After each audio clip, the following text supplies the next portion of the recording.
Hare Krishna, welcome to all the devotees for our weekly Bhakti Yoga class. All of you are able to see the slides? Hare Krishna Prabhuji, yes. Yes, Prabhuji. Okay, thank you. So, in the last week, we discussed about the beautiful darshan of the Supreme Lord, Garbhodakasayi Visnu, which was shown to Lord Brahma. The different aspects and different comparisons of that darshan we have seen. And then, having completely satisfied with that wonderful darshan and with the intent of beginning the creation, looking at the five elements that are available in front of him, uh, the lotus on which he is situated, and the water from which the lotus is coming, and air and ether and himself. So, seeing these four things and plus himself as the ingredients for the creation, with the intention to get an empowerment and permission from the Supreme Lord. So, Brahma begins to offer prayers unto Supreme Lord. So, in the beginning, only says that somehow by good fortune today, I had your darshan.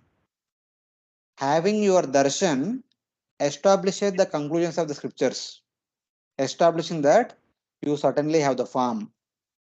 Though many other people might say that the creation happens from some energy, the Lord is formless, etc. etc. All such things are destroyed by having your darshan. So that he spoke in couple of verses, and we also discussed that the Lord appears in various avatars in order to bring auspiciousness to this entire world and the people who are living in this world. And today you appeared, you made yourself visible to me in order to bring auspiciousness in my life. That also Lord Brahma says. And then he says that, so though there may be different understandings of the absolute truth, personal, impersonal, but of the two, the personal worshippers of the personal form of the Supreme Lord are the best. How?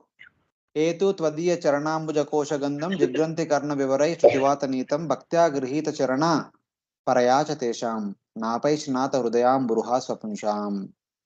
In the case of the devotees who are worshippers of the personal form of the Supreme Lord, those who worship the Supreme Lord, having understood whom to worship and how to worship, by hearing from the mouth of a spiritual master, they worship you.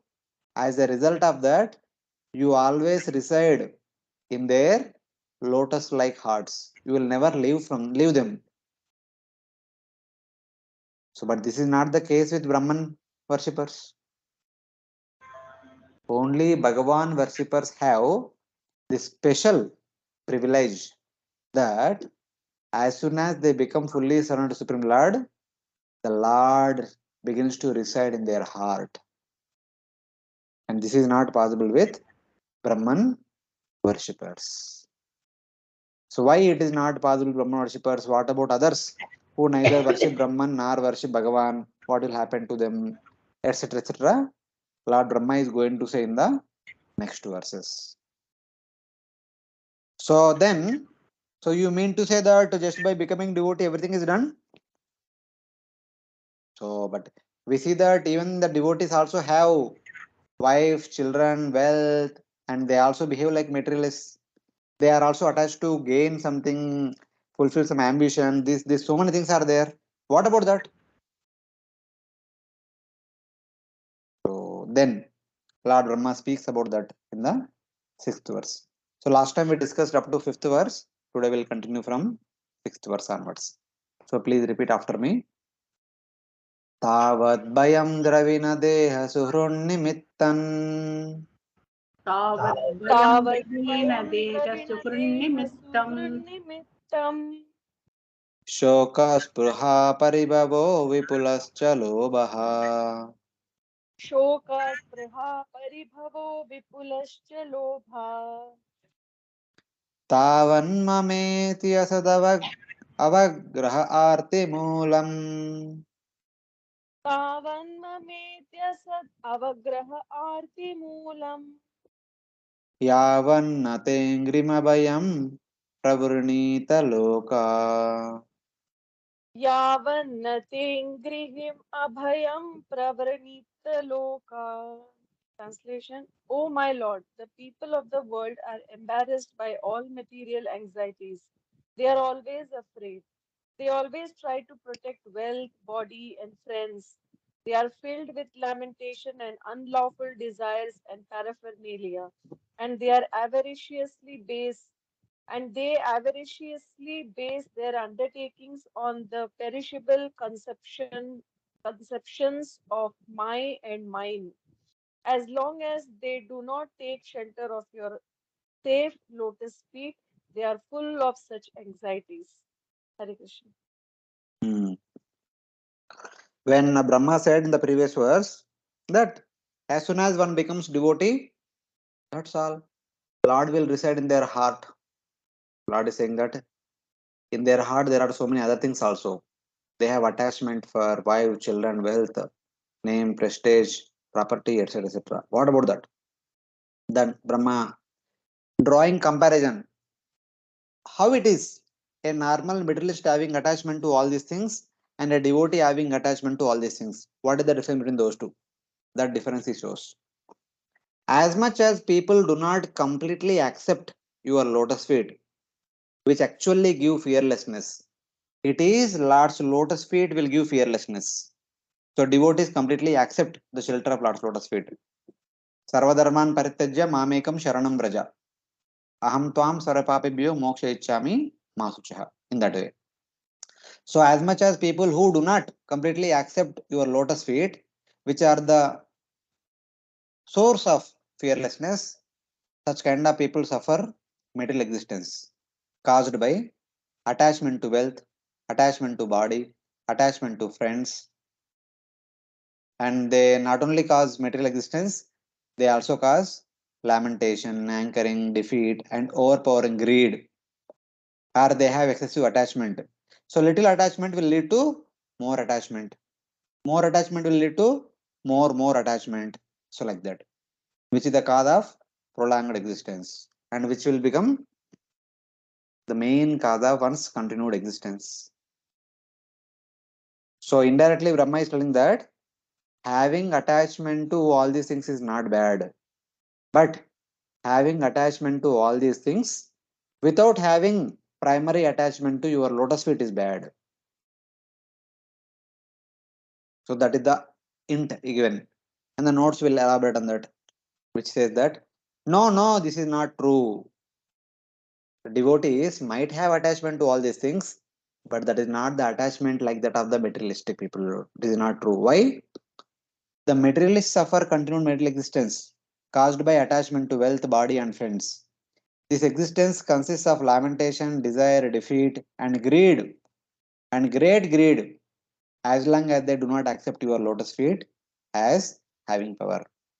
The materialistic people have attachment to all these things, but they don't have attachment to your lotus feet.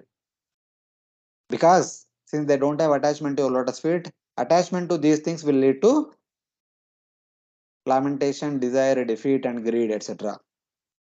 Otherwise, if somebody has attachment to your lotus feet primarily and also secondarily attachment to other things, that will not harm. So, in that way.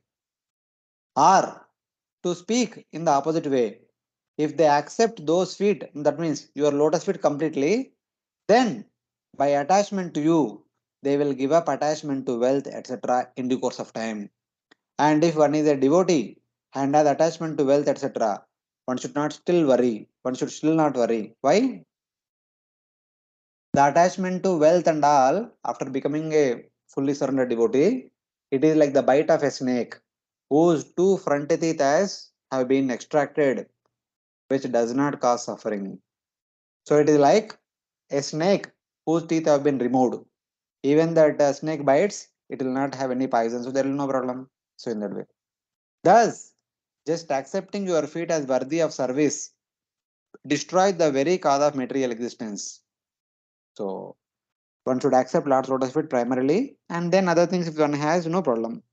Because accepting shelter of Lord's lotus feet will destroy everything else in due course of time.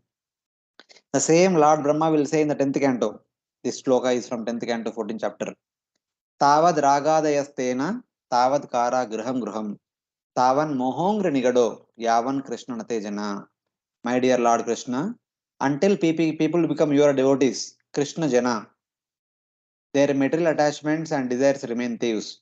Tavat, till then, raga adaya stena. Stena means thieves.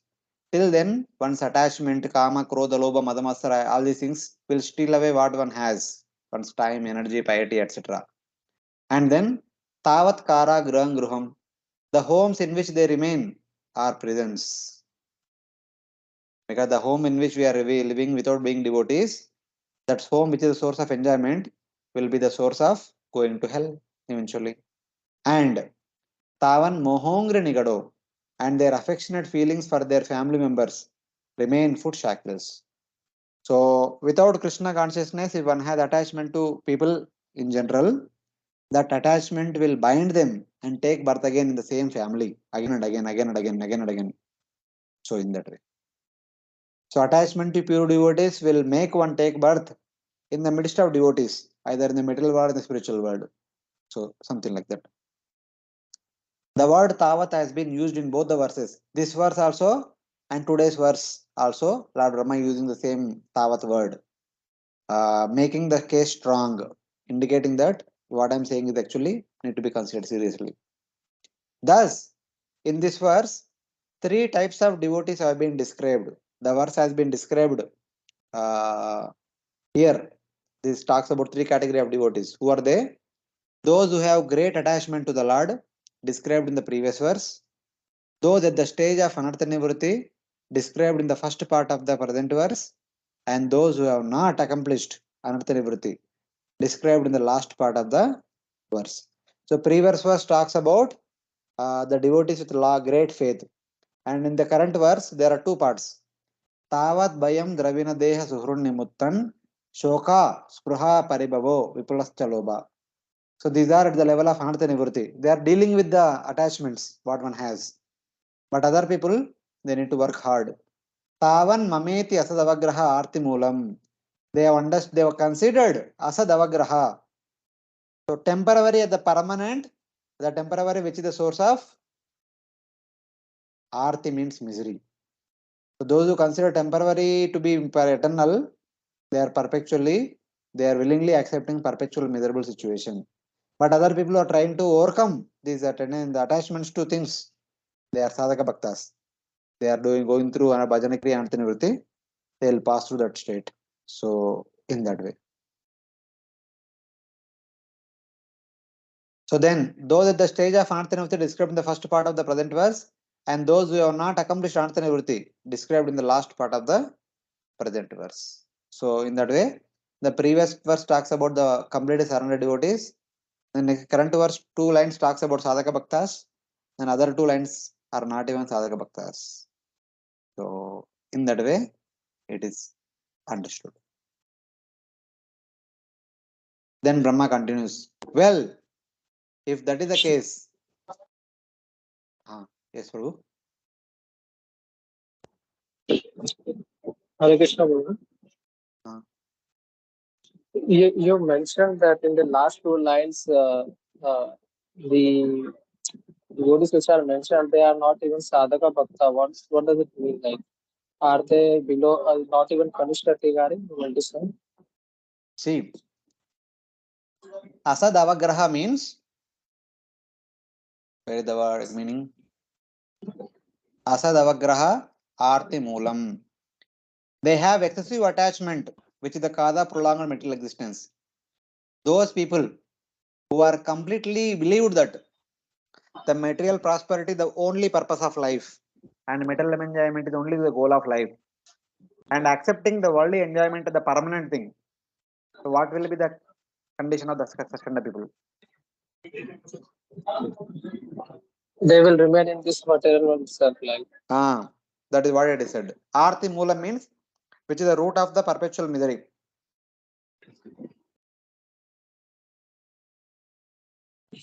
Okay, so do you mean say that even such people accept the lotus method or not, they will also will be No, delivered. no. They will continue to suffer till the time they don't take lotus feet of the Lord. Yavan nate angrim abhayam prabhnita loka.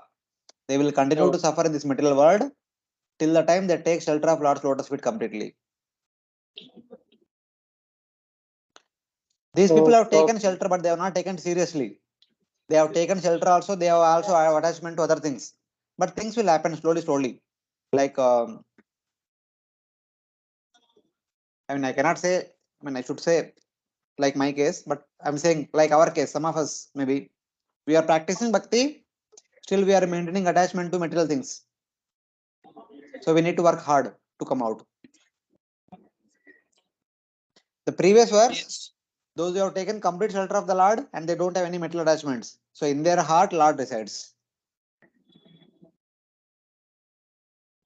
So this first two line refers to like Madhyam Adhikari or like No, no, even forget Kanishta about Adhikari. Madhyamadhikari. Madhyamadhikari, वो अधिकारी सब बात छोड़ दो. It is us. It is all about us. We are practicing bhakti. Still, we have attachment to Dravina, Deha, Suhrun, Nimuttam. Huh? Yes or no?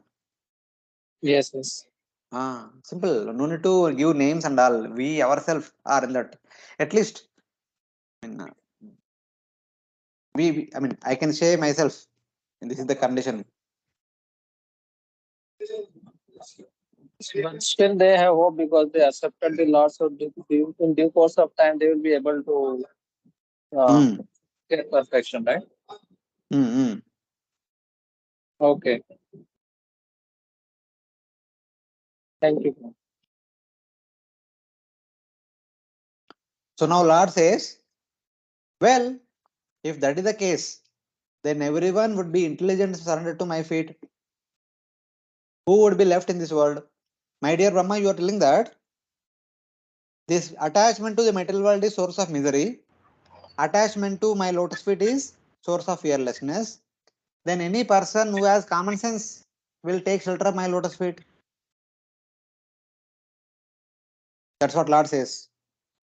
Then why are you worrying so much? Everyone will take shelter of my lotus feet because everyone is intelligent people here. Then Lord Brahma says, everyone does not take. How and why? Lord Brahma replies in this verse. दैवेन ते हतधियो भवत प्रसंगात् दैवेन ते दैवेन हतद्यो भवता प्रसङ्गात् सर्वाशुभोपशमनाद् विमुखेन्द्रियाये सर्वाशुभोपशमनाद् विमुखेन्द्रियाये कुर्वन्ति कामसुकलेशलवायदीना कुर्वन्ति कामशुकलेशलवायधीना लोभाभिभूतमनसो कुशलानि शश्वत् लोभाभिभूतमनसो कुशलानि शाश्वत्. Translation. O my Lord, persons who are bereft of all auspicious performances, and of chanting and hearing about your transcendental activities are certainly unfortunate and are also bereft of good sense. They engage in inauspicious activities, enjoying sense gratification for a very little while. Yeah, those miserable person who have lost their intelligence because of offense to you. See what kind of offense people have we performed against the Supreme Lord, whose senses are turned away. Ye indriya vimukha, from things associated with you. Bhavata prasangat. Those people who want to stay away from the Supreme Lord and things associated with Supreme Lord, the devotees, temple, paraphernalia, etc., etc., they have lost their intelligence. Hatadiya. And which cause destruction of all inauspiciousness. Attachment to Lord, attachment to Lord's associates or objects or people, they actually destroy all inauspiciousness. But when we start staying away from them, which will destroy our inauspiciousness, we voluntarily embracing inauspiciousness then. By keeping ourselves away from Supreme Lord and things associated with Him and people associated with Him, we are voluntarily embracing inauspiciousness. And whose minds are controlled by greed, lobha, abhihuta manaso, for a particle of sense happiness, kama, sukalesha lavaya. So we have turned ourselves away from the Supreme Lord for what purpose? For the pleasure of sense happiness. How much it is? Shuka lesha matra. Small. For that only we have turned our face away. And our minds are completely controlled by greed. Because we have experienced Sukha lesha. And we want more Sukha. So there is greed. And in order to experience more and more Sukha, out of greed, we continuously commit sinful activities. Shashwat akushalani kurvanti. Then, who will save us from the awaiting misery? So, like that. Except these people, others will try to take shelter of Lord's lotus feet. But these people who voluntarily turned away their face away from the Supreme Lord, Hare Krishna. Daivena means by evil effects arising from offense to you. Akushalani means activities for enjoyment and forbidden actions. So, like that. Yes, there will be some people who will be averse to Supreme Lord always. And they have all the mentioned things. And then Lord Brahma says that I really pity such kind of people. By turning themselves away from Supreme Lord, they actually putting themselves into threefold miseries. So next verse, Lord Brahma talks about those threefold miseries and expresses his compassion to such kind of people. Shuttutridhatu birimamurardemana. Shritada buti mina namana. Shutrutridhatu birima muhurardemana. Shruttitridahatu biririma muhur ardyamana. शीतोष्णवातवरशैर् इतरेतराच्च Sitoshnavatavarasai itareta raksha. कामाग्निनाच्युतरुषा च दुर्भरेण Kamaginachuta rushasha sudurbarena. सम्पश्यतो मनवुरुक्रमसीदते may. Sampashyato mana urukramasīdate me. Translation. O great actor, my lord, all these poor creatures are constantly perplexed by hunger, thirst, severe cold, secretion and bile, attacked by coughing winter, blasting summer, rains, and many other disturbing elements, and overwhelmed by strong sex urges and indefatigable anger. I take pity on them and I am very much aggrieved for them. These people are troubled by threefold miseries. My mind becomes disheartened on seeing these living entities constantly suffering from hunger, thirst, vata, pitta, sleshma, from heat, cold, wind, rain, from each other living entities, and from the unendurable fire of lust and continuous anger, kama and krodha. All these are some troubles which are common to every one of us. So in that way, so Brahma is telling that I lament for others also who are like animals, devoid of understanding their own benefit. Living entities suffer because of three miseries: Adhyatmic Klesha, Adidevika Klesha, and Bhautika Klesha. How Adhyatma? The miseries by one's own body and mind. Hunger, thirst from Vata, Pitta, and Kapha. Okay. And Adideva from the natural calamities from the Devatas, etc. Heat, cold, wind, rain. Adibhuta from other living entities. There is so many problems from other living entities also, such as one's own sons and wives, and from fire of lust and continual anger. And people are also troubled by kama, krodha, etc., which are difficult to bear from Durbarena. So these are the difficulties will be there in the people in general. I am actually pained by looking at them. Seeing those suffering and seeing these suffering entities, I suffer in my mind. I become depressed thinking, how can these living beings be delivered? I'm always being a forefather of all these living entities. I'm always worried how these conditioned suffering souls are going to be delivered. In second canto, there is a mention of in Satyaloka, everything is pleasant. There are no miseries at all. But this is the only misery. They have compassion for the suffering living entities in the lower planetary systems. That is the only cause of the misery in Satyaloka. So that is mentioned here by Brahma himself. So like that. Prabhuji, Hare Krishna. Yes, Matash. Prabhuji, this Brahmaji is praying before the creation, na? So this is, all this is going to be in the future, or he has already seen it, and Yeah, he is already seeing from last 50 years ना. अगला 50 साल से वही देख रहे हैं. आज कुछ नया बात नहीं. So these prayers are offered today. आज का दिन सुबह सुबह ऑफर कर रहे थे Brahma ji. So he has seen already 50 years into 360 days. उतना दिन से देख के आ रहे हैं. So he understands.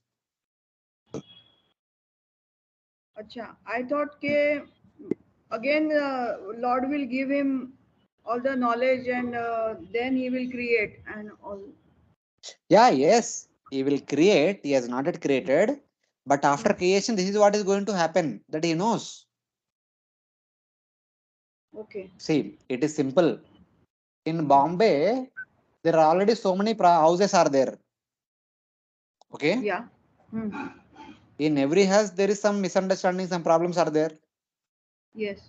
So you can say that no, now I am going to construct a house in between Bombay and Pune in a pleasant area. And this house specialty is that there will be no more problems in this house. Can anyone say that? Huh? No. Can anyone say that there will be no more problems? The problems No. comes because of the what you can say between the people, because the interactions between the people, not because of the construction of the house. How Yes. you may construct जितना बढ़िया house भी बना दो, तो problem तो आएगा लोगों का इच्छा के अनुसार. जब उनका इच्छा पूरा नहीं होगा तो प्रॉब्लम आएगा. So that is a common thing. Whether he does a brand new building or purana building, problem तो आएगा. So 50 years means what, Prabhuji? 50 years means? Brahma का 50 साल हो गए ना already. Now 51st year, first month, first day is happening. So every day he constructs the building and he gives on lease or rent, whatever. People come and stay and fight among themselves. Sometimes they kill each other, and again they destroy the house, demolish the house. Again they reconstruct, again live and fight and survive, something like that. It goes on. So Brahmaji's creation is like constructing a new building in the morning, and throughout the day people are maintained by Vishnu. And in the evening, Lord Shiva comes and destroys the building. And the next day morning, again Brahma reconstruct the building, and people come and live. And in the evening, people vacate, and Lord Shiva will destroy it, demolish it, something like that. You can say.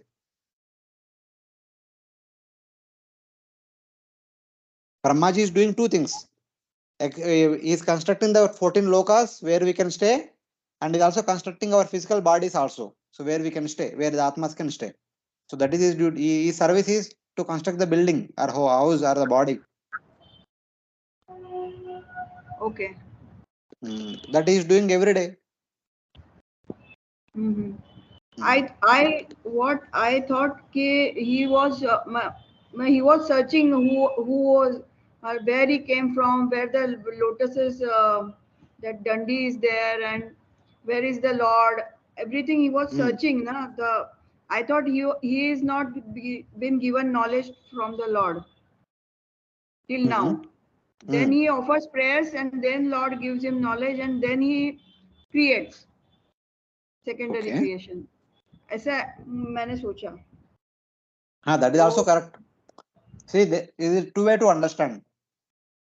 Yes, by the will of the providence, he has forgotten how to create. So he is praying to the Lord, and Lord will empower him with the proper appropriate knowledge. He will do it. Yeah. So this is from external point of view, and from internal point of view, he know all the knowledge, but still he does not start unless until Lord gives permission to do it. Oh, okay. Okay. So like that also we can see. Okay, Prabhuji. Thank you. Somebody else raise the hand. Is it you only or somebody else? I'm Hare. Hare Krishna. When Brahmaji's night comes, all the living entities gets destroyed. Only the subtle body goes into the Garbhodakasayi Vishnu, and then Yes. where Brahma goes is where still Brahma he also stays. enters into the body of Garbhodakasayi Vishnu. Okay, and again in the morning the lotus comes, and then again he creates like that, na Prabhuji? Perfect. Okay. Perfect. Okay.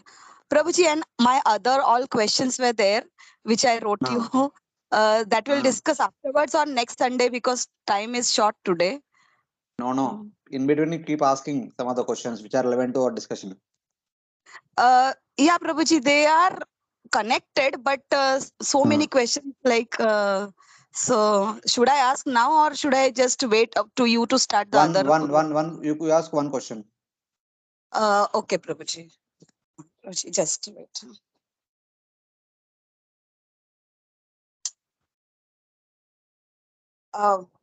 Prabhuji, you continue one verse. I will just take out my questions from the WhatsApp.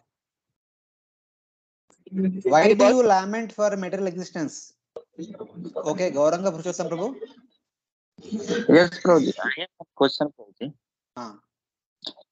Prabhuji, in this Brahma's night, we see in this Brahmaji when they. Your voice is interrupting. Please adjust your device. You repeat, Prabhu. I did not follow.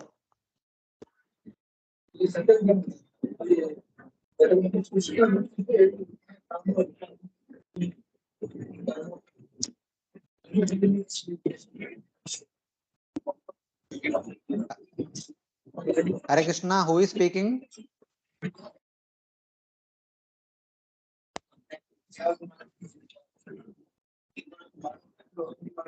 Hare Krishna, Prabhuji. Yes.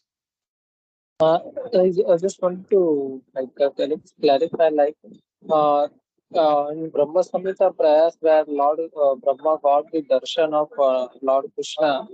So, is it that this darshan of Sri Krishna was at the beginning of the very first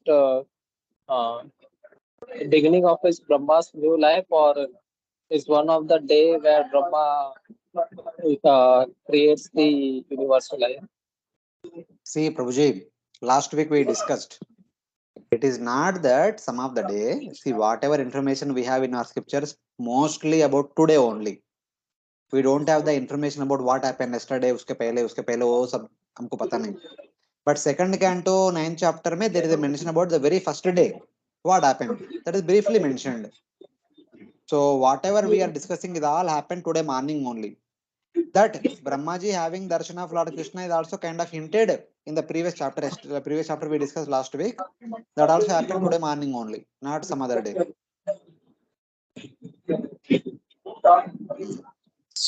So this darshan of Krishna, does it happen randomly, or there is See, Prabhuji, randomly or regularly, we don't know. We don't have any information. I mean, at least from Bhagavatam point of view, it is not clearly said he has darshan of Lord Krishna. It is only hinted. He raised 1 feet. There are 2 ways one can raise the feet. Lying down also can raise the feet, or standing also can raise the feet. So they considering that Lord is standing and raised his feet, that is Krishna darshan. Like that, the acharyas are indicating. So Bhagavatam, there is no clear information about that whether he had darshan of Krishna or not. But certainly he had darshan of Garbhodakasayi Vishnu.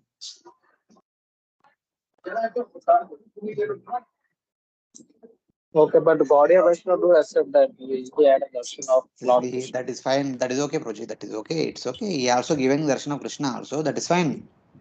That is Brahma will all go there. in the But Brahma will technically, go as in we are the discussing in this chapter, it is mainly indicated it is darshan of Garbhodakasayi Vishnu. So Garbhodakasayi Vishnu himself is showing different darshanas we discussed. Na? In one go is showing changing the dresses and showing different forms, different color darshans, etc. So in that he must have showed Krishna darshan also. So in that way you can take. Hare Krishna. Okay, Prabhu. Yes, Madhuj. Yeah, Prabhuji, my question. Prabhuji, Karnadakshay Vishnu lays down in Viraja river, which separates Hmm. material world from the spiritual world. Yes. So, is that Karnadakshay Vishnu's abode, and or his Swamsa incarnation is just for creation?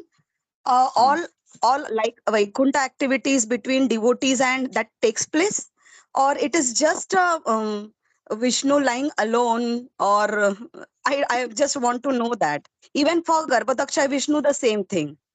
Whether that is an abode like Vaikuntha, it's not Vaikuntha, but it's like, so whether the activities between devotees and the Lord takes place, or Lord only with Lakshmi ji and means is there, or the full it's like a situation like Vaikuntha in material world.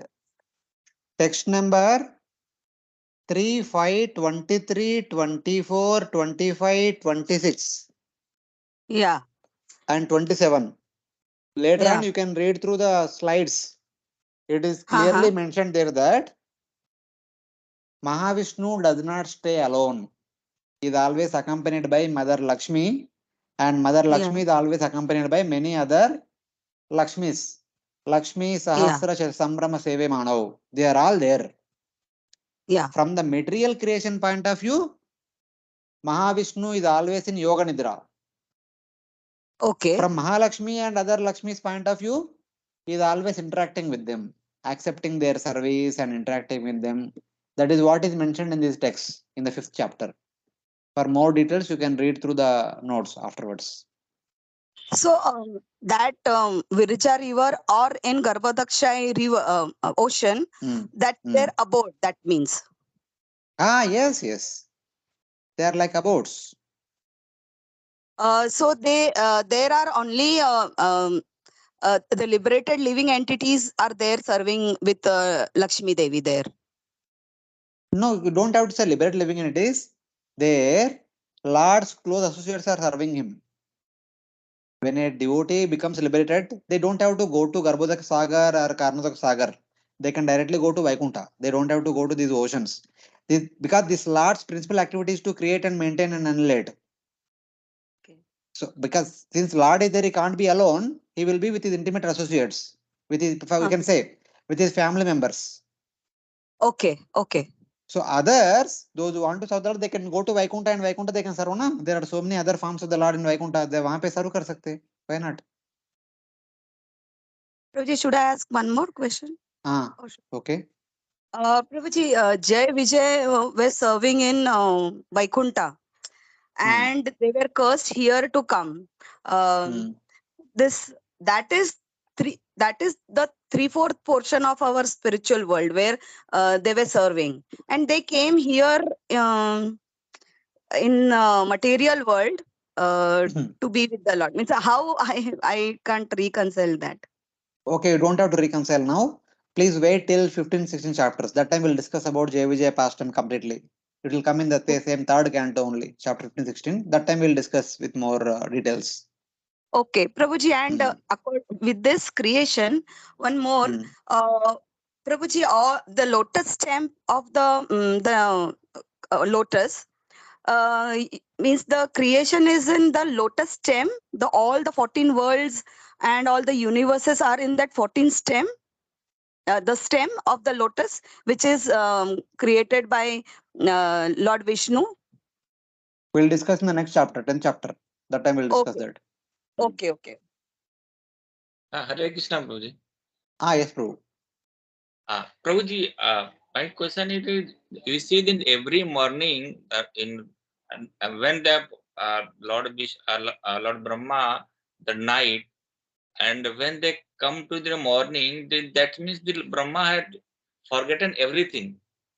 So why that happens, or any reason why Brahmaji forgotten everything in morning? Then again he started restarting.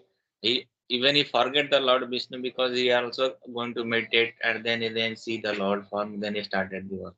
So why happened? One apparent reason could be because he was sleeping for a long time, pretty long Okay. time. He was sleeping for 1000 Chaturyugas. See, for example, though we are awake, think like this. So during your fifth year, you are doing some certain activities, and that fifth year of yours has passed by long time हो गया. So बीच में आपने जो भी कर रहा था, हर दिन सुबह दिन में हर दिन बहुत कुछ किया, आपने पढ़ाई किया, जॉब मिला, अभी DRDO में जॉब कर रहे, ये सब कर रहे. Consider they are all like dream. You are sleeping and you are going through a dream, and suddenly you got up. Do you remember what you are doing in the fifth year? No, Why? because it's a long time we have forgotten the hour because we have Something like that. Something like that we can think. But at the same time, it is not that you have forgotten everything.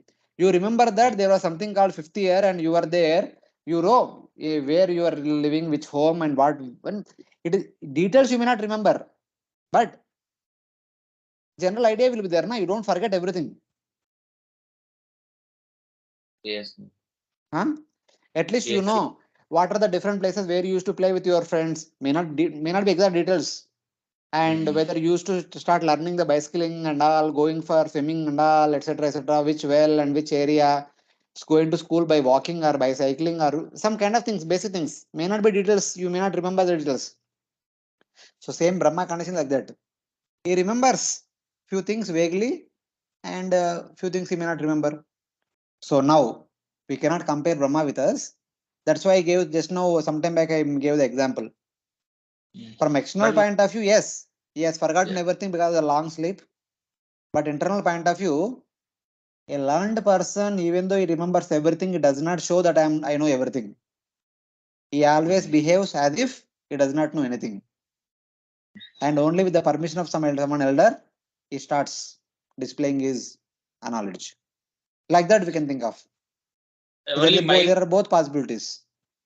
only my question whether because Brahma is per day for him is like a day or night is equal. So when we morning we can remember the previous day, but only while Brahmaji has such intelligent, but however he forget everything after his one night of sleep. That day and night may be equal, but the night so long, na? Itna long night, Baba. Okay. The time is time. Time is long only. So I mean, you can't avoid that. If somebody goes to coma and all, is in coma for 1 year. When he comes out of the coma, and he also forgets many times. He does not Yeah. remember. It takes some time to regain the knowledge. Okay. Okay. Got it, Prabhuji. When the memory is not active throughout regularly, so it stops functioning. Even when we sleep in the night time also, our mind is working only. We don't go get into deep sleep very often. So if you want, you can try sleep for 1 week and then check your memory power. It is very difficult. I'm actually currently I'm experiencing here in Monday. I mean, we have to do so many things. I stopped all these academic activities maybe 15 years back or something like that, many years back. बहुत साल हो गया. Abhi everything I had to refresh myself and I'm feeling so much tired. I mean, the regular students who just continued their studies, like who just completed BTech and MTech, they came for MTech and PhD. They have everything in fresh their mind and they can do everything quickly like this. But for me to remember all the things and even I take double the time they require. This is natural. So I don't. This is how I understand. Yeah. Yeah. Okay. I may be right or wrong, but this is my understanding of the subject matter. Okay. Here I am really every day. I am going through a lot of stuff. They spend 1 hour. I spend 2-3 hours to do the same thing. That is because forgetfulness. For many years we were not connected to it, so we forget it. So, bus. Okay, we'll go ahead. Prabhuji, one more connected with this. Yes, Prabhuji, the universal form gets dissolved after completion Little of louder. life of Brahmaji.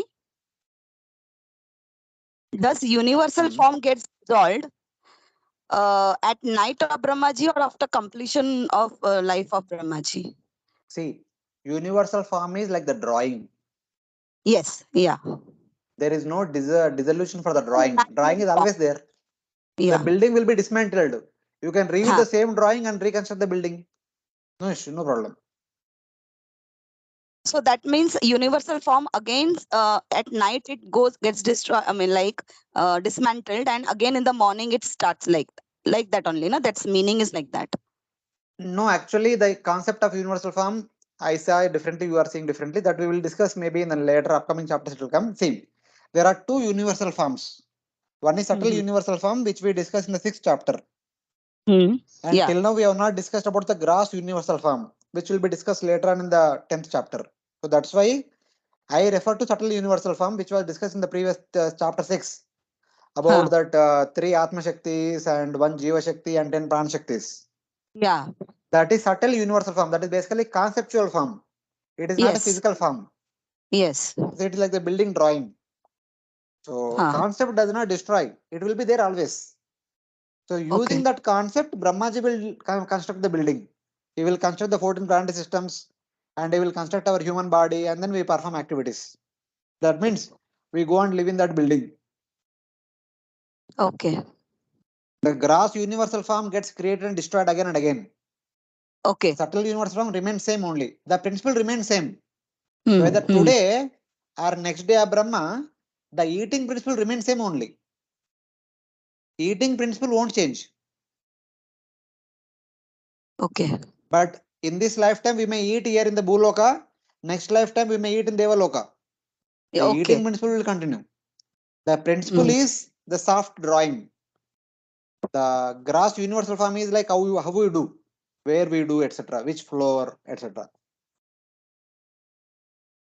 Prabhuji, the 3 Atma Shaktis you were discussing and things, I didn't get that concept of, means I thought it's different and I wrote also different, but I don't know how. You are a doctor, no? You are a doctor. Yes, Prabhuji. So you can, you can actually relate to it. 3 Atma Shaktis are basically Adibhuta, Adhyatma and Adidaiva. Yeah. For example, we take the function of the eye. So we have eyeball, retina. So the objects which are in front of us, they have a reverse image on the eyeball. This is the retina is basically like the spectacles. We just like we change the spectacles, we can change the eyeball, retina and all. So now the information that fell upon the eyeball, it has to be transmitted to the heart, where intelligence is there. Okay. Eyeball has no intelligence to tell what it is.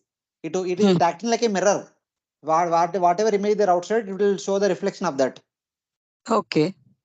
So the information which is carried from the eyeball to the heart, it is called Jnanendriya, the subtle sense organ. That is actually Jnanendriya. Yeah. In Sanskrit, the eyeball is called Akshini. The Jnanendriya, that mechanism by which the information is moved from the eyeball to the heart, is called Chakshu. Chakshu. Yeah. This is basically nowadays our modern scientists community, they say that neural network, neural mechanism. Yeah. Then the information from the eyeball, it goes to the brain. In the brain, there are the vertical cortex, and it does all the manipulation and it gives the information and all, something like that. They say the brain and everything, they are connected to brain only. Yeah. But Bhagavatam talks about via brain, it goes to the heart. In the heart, there is intelligence. It is intelligence analyzes what is what. Okay, what has been seen? So it has seen an object which has got one head and 2 legs, 2 hands, 1 trunk, and also wearing a red t-shirt and blue pant and so many things. So intelligence will analyze and tell that, okay, this structure means it is a human structure. Okay. That is, intelligence will identify what is what. And this entire process is under supervision of Devata. Who is that Devata? Surya. Okay. Surya is Devata, but from Surya comes the sunlight. How? It is only when there is sunlight or some light. Sunlight directly or some transformation of sunlight, maybe electrical bulb light or some moonlight or anything. Only in the presence of some light only we can see some object in front of us. Yes. Though a person is there in front of us, if it is pitch darkness and Amavasya night, we can't see. Yeah. Because sun is facilitating our function of the eyes. Hmm. He is Adidaiva. Okay, got it, So this is Prabhuji. a mechanism. This is Yeah, a very- principle. The mechanism, this principle will be there always. But Hmm. use it, how we use this principle is up to us. Whether I want to see good things, whether I want to see bad things or obscene things, what I want to see, it is the individual's choice. So Lord, being the maintainer of the universe, is giving a principle by which we can do a activity. But what kind of activity we will do, it is up to our choice. Using this mechanism. Okay. Hmm. Clear. So what is happening here? Lord Vishnu had created a principle. Okay, there will be some sun and there will be some object, there will be some eyeball, there will be some Jnanendriya eye, there is intelligence, and this person will be unable to see. And Lord Brahma will manifest all these objects. The principle has been created by Vishnu, and Lord Okay. Brahma creates all the objects. Oh, got He it. will create the eyeball, he will create the Jnanendriya, he will create the intelligence, he will create the world, he will create the objects in front of us. So it is like that. Okay. So much clear. Thank you so much, Prabhuji. Yeah, Thank Brahma will create and assemble so that they can function. They can follow this principle of function.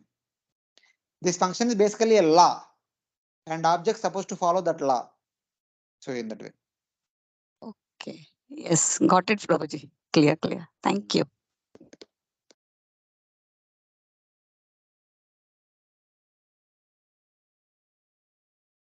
Okay, any other devotee have any question?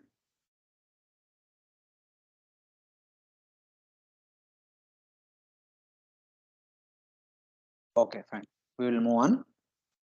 So Lord Vishnu is asking, why do you lament for the material existence since it is worthless?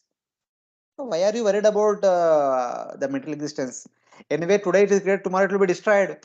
Why are you so much worried about it?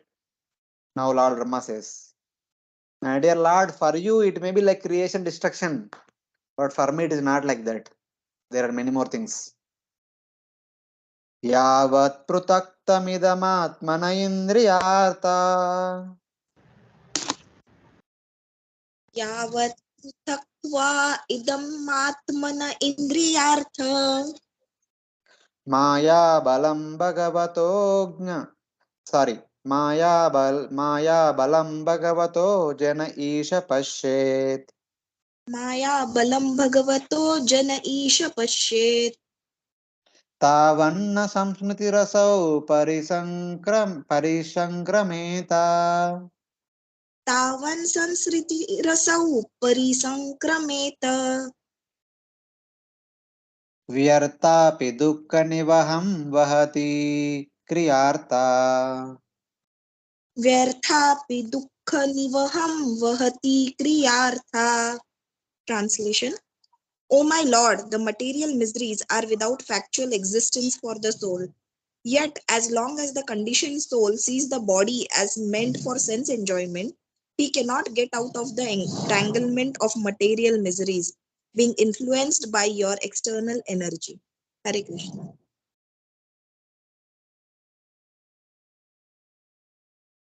So here Ramaji is saying, he gets into philosophy now. As long as people see only the conditions of the jiva's body possessing the strength of Lord's Maya in the form of sense objects, the jiva's material existence, though insubstantial, will not be destroyed. It produces great suffering and giving results for all actions. So when Lord says that, why do you lament for the material existence since it is worthless? Because from the Lord's point of view, the material existence is like a dream. जैसे dream आया वैसे dream निकल जाएगा, तो dream के लिए इतना क्यों विचलित हो रहे हैं आप? But Brahma is telling that, my dear Lord, it may be dream. But the person in the dream thinking the dream to be real. As long as he is in the dream, he is going through intense suffering. I am pained by looking at that suffering, even though it may be dream, it may be insubstantial. But he does not understand. The person who is going through misery does not have any idea that it is insubstantial, like a dream. And since he is accepted as a real, he is going through intense misery. So I am pained at that misery. So like that, Brahmaji is saying. As long as the jiva experiences life in terms of his body, which possesses the strength of the Lord's Maya as sense objects, material existence, though useless and insubstantial, will not be destroyed. As long as I consider my body in which the body in which I am living is I, and the people who are next to me are mine, who are source of my enjoyment. I am completely under the Maya, under the spell of Lord's Maya, and my samsara is not going to be destroyed. I'll be put into miserable conditions one after the other only. It is all because of aham mameti. The body in which I am living, I consider it is me, and the people who are connected to that body, I consider them to be mine. So like that. Material existence gives a multitude of grief and gives results for all actions. So in the material world, in order to experience happiness, we perform material activities, which will which will be our karma, which will give us a new birth. In that again we perform new material activities, which again give new birth. Again we perform new material activities, which again give new birth. There is no end to it. So like that Brahmaji is telling. My dear Lord, you may say that material creation is insubstantial, but the Jiva's understanding of this material world is entirely different. That's why he is going from one dream to other dream, other dream to other dream. It is never going to end only. And is putting himself in perpetual misery. I am pained by that perpetual misery. So, like that, Brahmaji, out of compassion for all of us, is praying to the Lord. So, like that. And some people who are in knowledge about this to be dream, but still they are not able to come out of it. Why? That is mentioned in the next verse. Ahana पृतार्थकरणा निशिनिश्चयाना आज्ञा अप्रतार्थकरणा नाशयाना नाना मनोरथधिया क्षणभग्न निद्रा नाना मनोरथधिया क्षणभग्न निद्राः दैवाहतार्थरचना ऋषयोऽपि देवा दैवाहतार्तरचना रशयोऽपि देव युष्मत्प्रसङ्गविमुखा ह्य संसरन्ति युष्मात् प्रसंगविमुखा यः संसरन्ति. Translation. Such non-devotees engage their senses in very troublesome and extensive work, and they suffer insomnia at night because their intelligence constantly breaks their sleep with various mental speculations. They are frustrated in all their various plans and supernatural power by supernatural power. Even great sages, if they are against your Lord, transcendental topics must rotate in this material world. So here Brahmaji is saying that, O Lord, the jnanis who are in knowledge of what is this world, they know, theoretically they know, but their senses are disturbed. The jnanis having disturbed senses engage their senses during the day and sleeping at night, having their sleep broken by various desires represented in dreams. So basically, even though a person who is in knowledge that this world is like a dream, this world is a temporary world, this world is a Maya, etc., etc., still, daytime they engage their senses in different activities. Nighttime, even though when they sleep, their sleep is disturbed by different dreams. Thus, they obtain objects of enjoyment by their karma. They continue to rebound in this material world since they are averse to your association.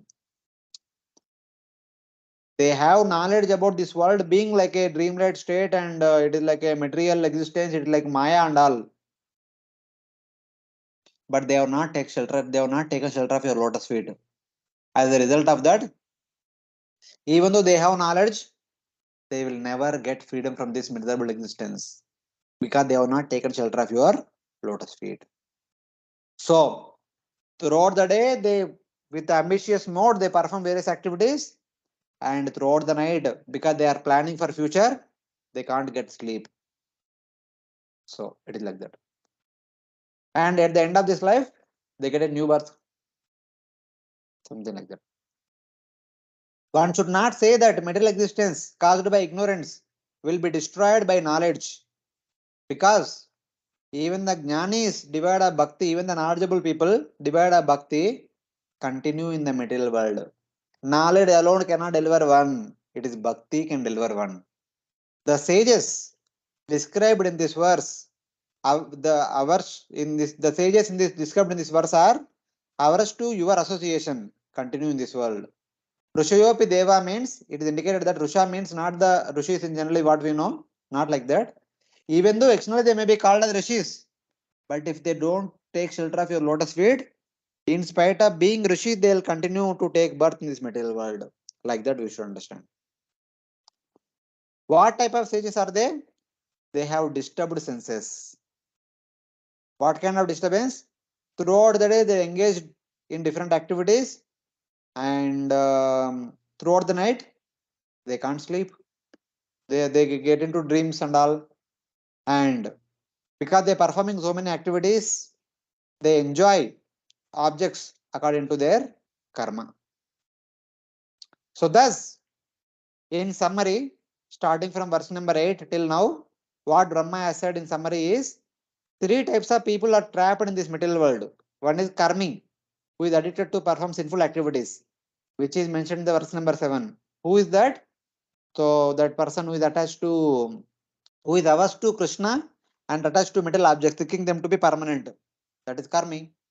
And the second person is the fool, bewildered by anger and thirst. So, Shuttutidasbur, the foolish person who is suffering in this material world because of the tapatraya. And now even the person has knowledge, but still he has not surrendered to Supreme Lord. All these three will be bound in this material world.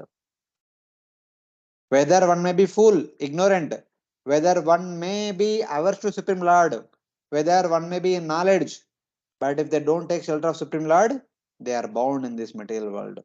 This is the summary of previous 3-4 verses.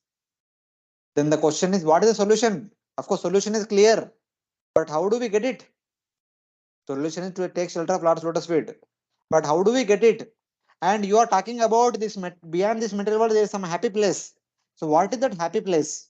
And what kind of happiness one will have in that happy place? There are all these questions. There is some solution. How to practice that solution? And what is the result of that practice of that solution? So these two things will be mentioned in the next verse. This is also another important verse which will be there in your exam. Kindly memorize. Tvam bhakti yoga paribhavitaru saroja.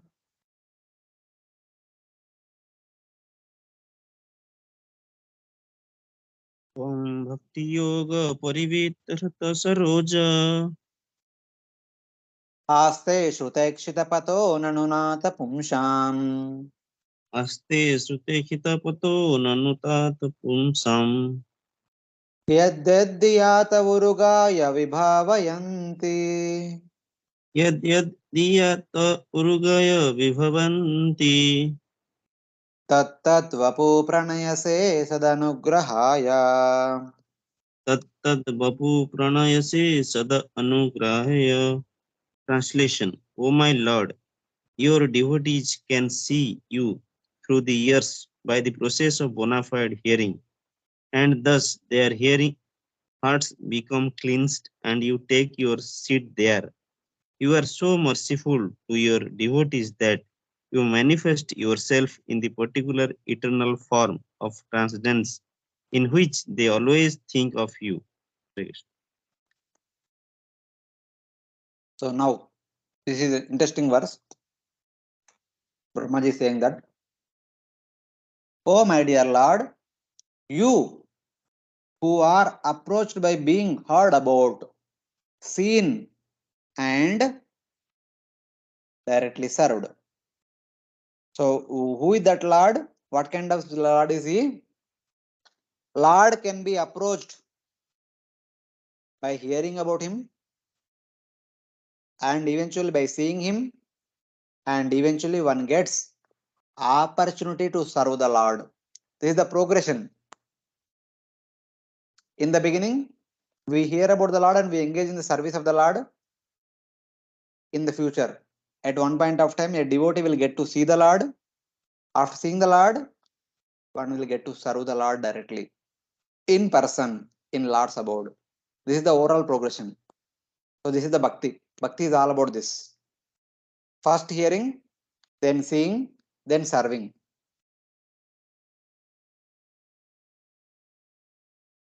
So what that Lord will do? When we start hearing about the Lord, when we start surrendering our heart to the Lord, first of all, he enters and remains in the lotus of a devotee's heart, infused with Bhakti Yoga. When the devotee's heart is completely filled with Bhakti Yoga, at that time the Lord enters into the heart of such kind of devotee. Not just like that. Our heart should be filled with Bhakti. There should be no place for any other thing. Then only the Lord will enter into our heart, first of all. Okay. Then what happens? When the Lord enters into our heart, a devotee will be able to see the Lord in the core of the heart, within the heart, and then in front of oneself also.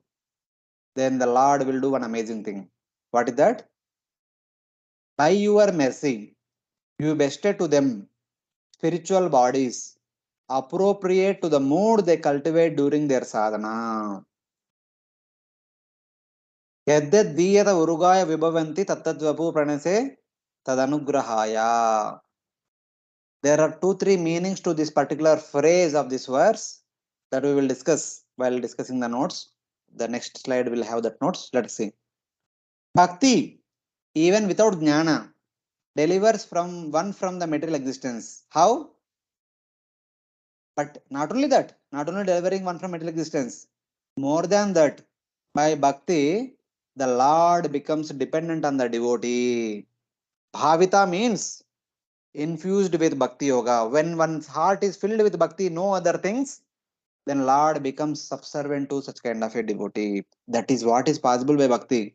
By other things, one may get deliverance from material existence, but by bhakti, one can bring Lord under control. It is like that. You sit on the lotus of the devotees' hearts, infused completely with bhakti yoga.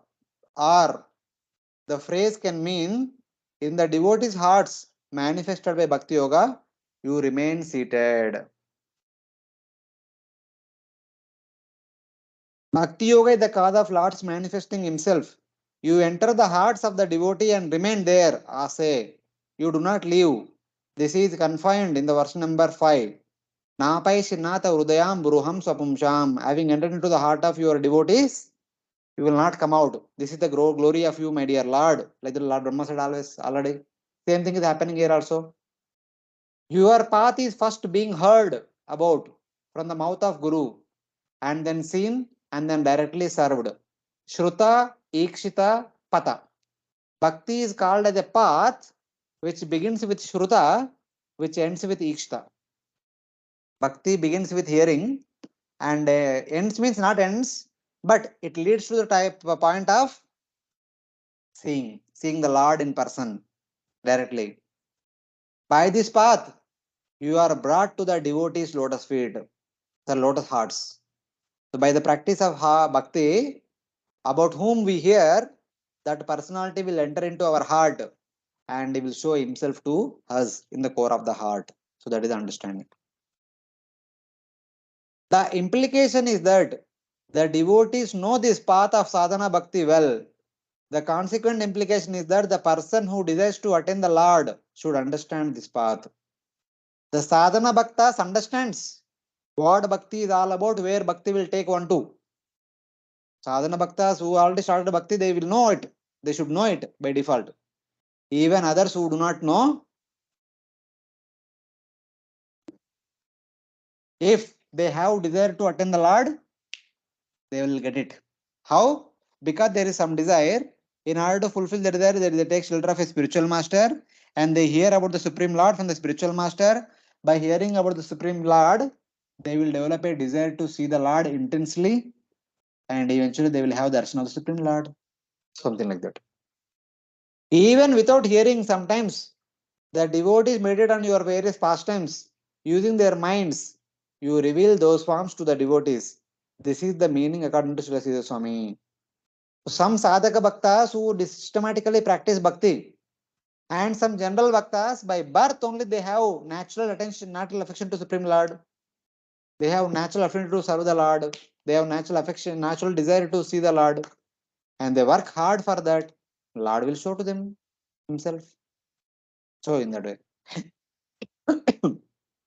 Even though one may practice systematic sadhana bhakti or one may not practice systematic sadhana bhakti, still, if the devotee has the desire to see the Lord, Lord will show himself to them in due course of time. That is your glory.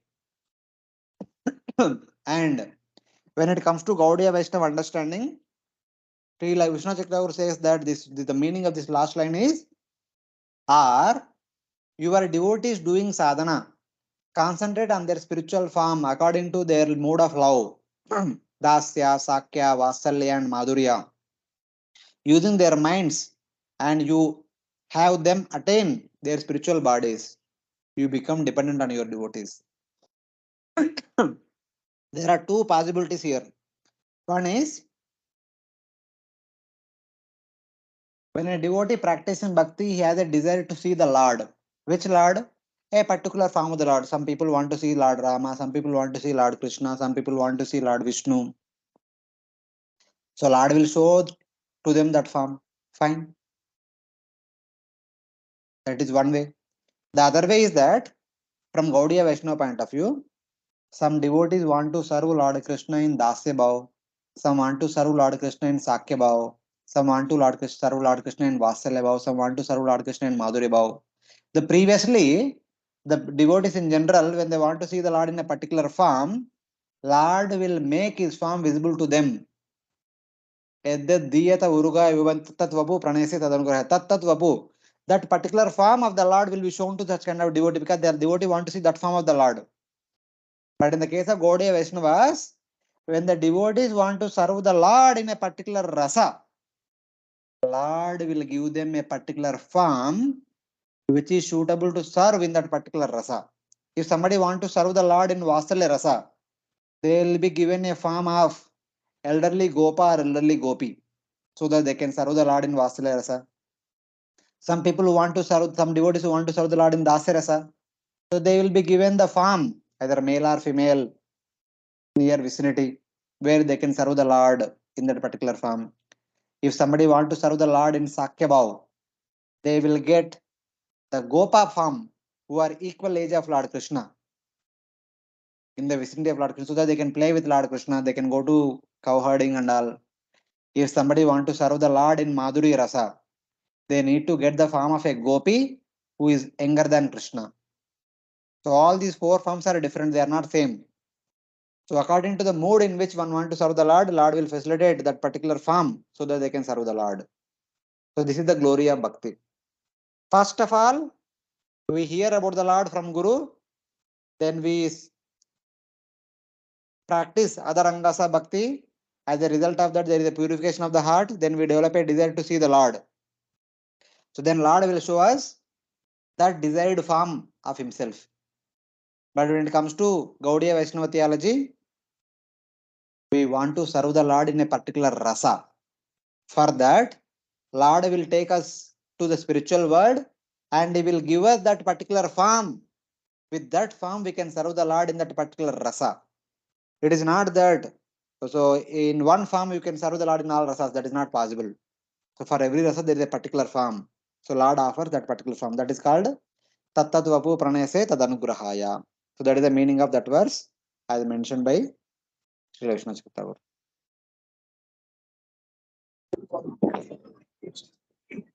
Hare Krishna, Prabhupada.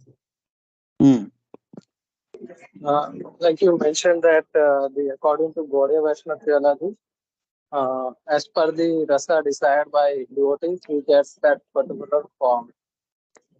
So, does that devotee get that particular form in Goloka Vrindavan, or like it is also said that during the practice of Raghunaga Bhakti, one gets the Siddha Day, and by this Siddha Day, practice Raghunaga Sadhana.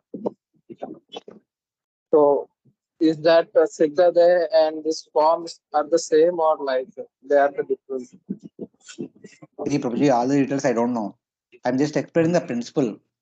Whether Siddha Deya or Swarupa Deha or whatever one may call, the details I don't know. Basically, there are three things you remember. Hearing about, seeing and serving. Serving is possible in the spiritual world. So wherever the spiritual world is there, the devotee will be taken there and they will serve the Lord there. That is understanding. And Siddhadeya and all, that's what now Lord says, Lord gives them the suitable form. So Siddhadeya or Swarupa or whatever it is, when one may call.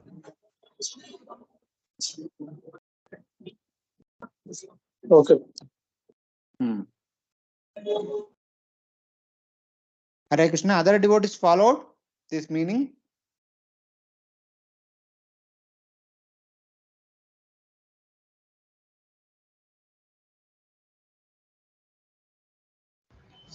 Yes, Prabhuji. Okay. So we'll continue. Brahmaji is further glorifying the Lord. So, Nati prasidati tata nati prasidati tatopachitopachare.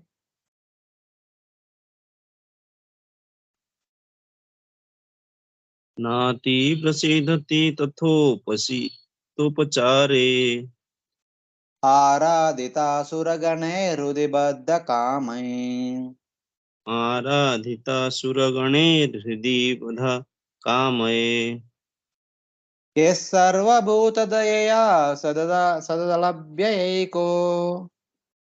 यत्सर्वभूत Daya यसद अलभ्य एक्यो Nana janeshu havahita suhurudantaratma.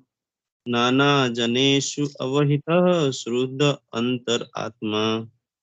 Translation: My Lord, you are not very much satisfied by the worship of the demigods, who arrange your worship very promptly with various paraphernalia, but who are full of material hankerings. You are situated in everyone's heart as super soul, just to show your causeless mercy, and you are the eternal well-wisher, but you are unavailable for the non-devotee. Hare Krishna. Lord Brahma further stating many other things. So we'll quickly go through these verses. You, the friend of the devotees and neutral soul within all beings. Paramatma, samoham sarvabhuteshu namibdeshu sunapriya. But ye bhajanti tu mam bhaktya, maideteshu chapyam. The Supreme Lord is the friend of the devotees and neutral to all others. Are not as pleased, nor not as pleased by being worshipped with many items by the devatas, whose hearts are filled with material desires.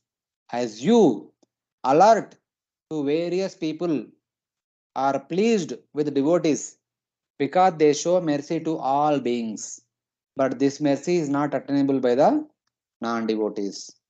He is telling that, so my dear Lord, your nature is, you are friendly to your devotees, neutral to people in general. So then, from the people in general, he is taking some example of devatas. Even though devatas may worship you with opulent arrangements, but you are not pleased with them so much because they don't show their compassion to common living entities. On the other hand, your surrendered devotees, even though they may not have so many opulent things to worship you, but they are compassionate. They show their compassion to suffering conditioned souls. You are more pleased with such kind of devotees who are compassionate to other suffering souls. So that is the understanding. You say you stay in the hearts of the pure devotees, but not in the hearts of the devotees still having some material desires. You are not so pleased with the worship by the devatas having material desires because they have selfishness. They do not show mercy to all living entities. But you are spontaneously very pleased with the pure devotees because they think of others and are naturally full of mercy for all beings. So this is only way to please the Lord. Daya sarve bhuteshu tushyati ashu janardana. To please the Lord easily is to show our compassion upon one and all the suffering souls. That way the Lord will be pleased with such kind of devotees. As much as you are pleased with the devotees because he shows mercy to all beings, which is not available in the materialists, you are not pleased with the devatas, who are not so compassionate to the suffering conditioned souls. See, the understanding is like this. Devatas are like the managers. They are the law abiders. They are devotees, but still they see that, okay, this person made mistake, so he has to suffer. Who told him to? We are telling him not to make a mistake, but still he made a mistake. If he does not suffer, will he understands? Like that, the devatas think. The pure devotees will think that. So, though he made a mistake, whatever it is, let him be excused. Abhi se mat karo. So, something like that. The pure devotees are more compassionate than devatas. So, something like that. We can see the understanding this verse. So, the Lord will be pleased with the pure devotees than the devatas. So, because they are more compassionate than the devatas in that way. You alone are attentive to various people. This means that they become liberated by attaining bhakti by the mercy of the devotees. You are their benefactor. So it is like that. That's how Lord shows special favor to these compassionate devotees. If that is so, then why do I not deliver them by my mercy myself? Then Lord is asking questions. Then I can deliver them everyone, na? Why I am not delivering them? Then Brahmaji says that you are the soul within your devotee. You place in those devotees your Krupa Shakti for delivering the world to give them fame, whereas you remain neutral as Paramatma in all beings. So, my dear Brahma, you are telling that my devotees are more compassionate than the Devatas, and also among the Devatas, I am also there. How can you say that? I am not compassionate as my devotees? Then Brahma says, no, no, my dear Lord, not like that. You, as a principle, generally neutral to everyone, but you invest your Krupa Shakti in the heart of your devotees where you stay. And being empowered by that Krupa Shakti, your devotees will deliver conditioned souls more than you can deliver them.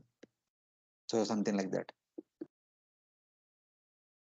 By using the two words, Suhrud and Antaratma, the faults of hatred and partiality in the Lord are defeated, and great affection for the devotee is indicated.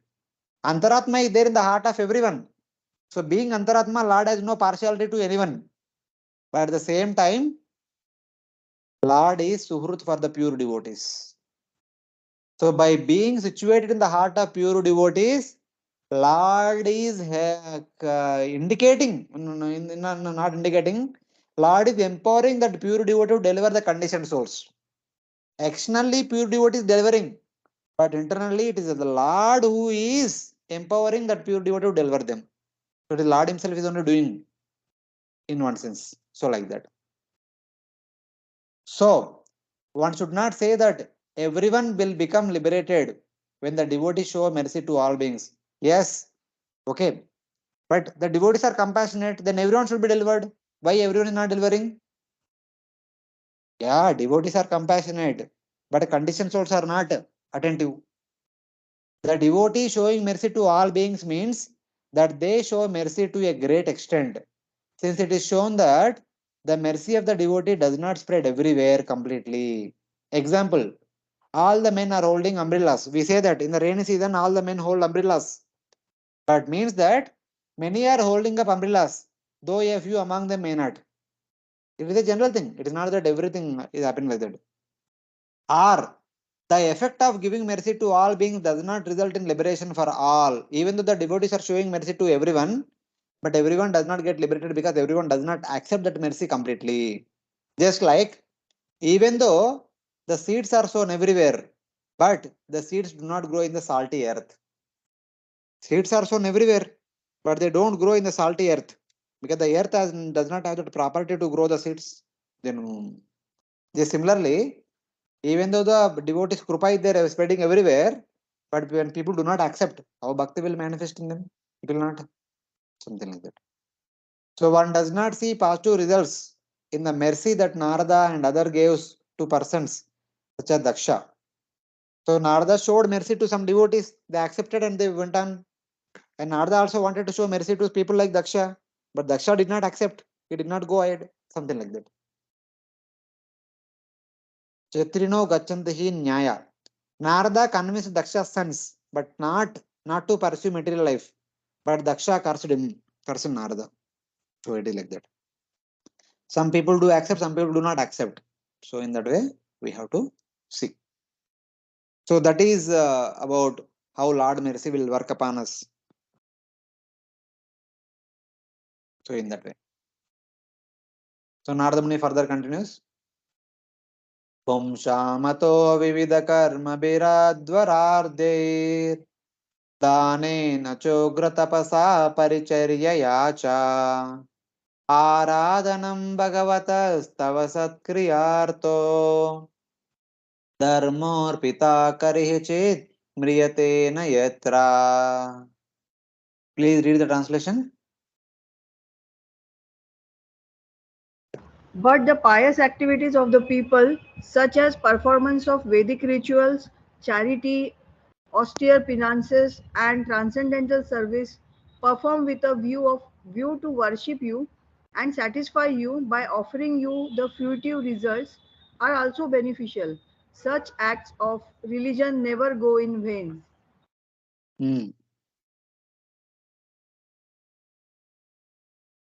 When people worship you, my dear Lord, by secular actions, Vivida Karma be, by Vedic rites, by charity, severe austerity, and by service, they obtain the best results of action because such acts offered to you never perish.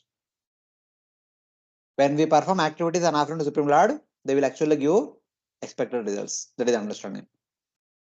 Since those without material desires are the best in bhakti, bhakti in the form of secular and Vedic actions offered to the Lord with a predominance of attachment to pure bhakti bring about absence of material desires.